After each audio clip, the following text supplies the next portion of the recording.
Hi friends, సత్య beauty హోమ్కి స్వాగతం. ఈరోజు నేను చేయబోయేది మష్రూమ్ పకోడా. మష్రూమ్స్ కడిగి క్లీన్ చేసుకుని ఒక మష్రూమ్ 4 కానీ 2 కానీ పీసులు అయ్యేలా ఇలా కట్ చేసుకోవాలి.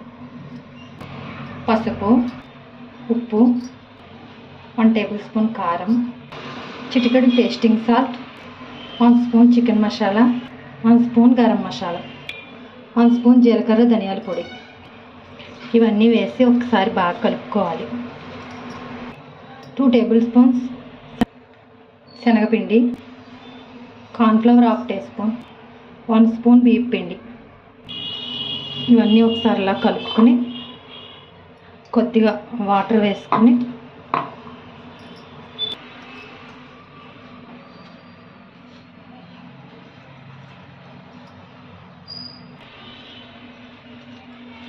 ఇలా కలిపి చెట్టుకోవాలి. ఒక 5 మినిట్స్ పక్కన పెట్టి ఆయిల్ పెట్టుకోవాలి.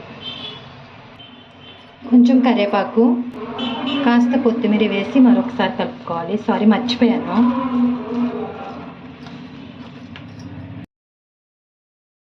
ఆయిల్ వేసి వేడెక్కాక మష్రూమ్ ఇలా వేసుకోవాలి.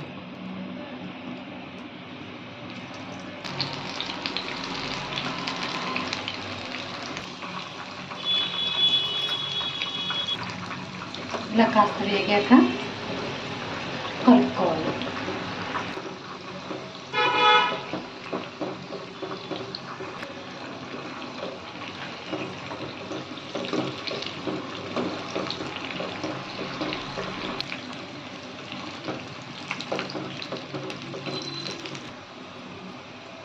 ఇలా మంచి కలర్ వచ్చే వరకు వేపుకోవాలి. మీకు కాదు అనుకుంటే ఇంకా లేత రంగులోనే తీసుకోవచ్చు.